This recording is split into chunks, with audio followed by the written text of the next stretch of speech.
இந்த பறவை அறியாது போறவோ தெரியாது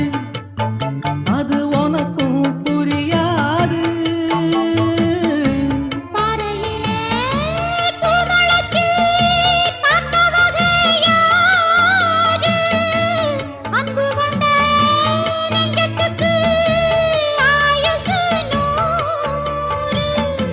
காலம் வரும் வேளையில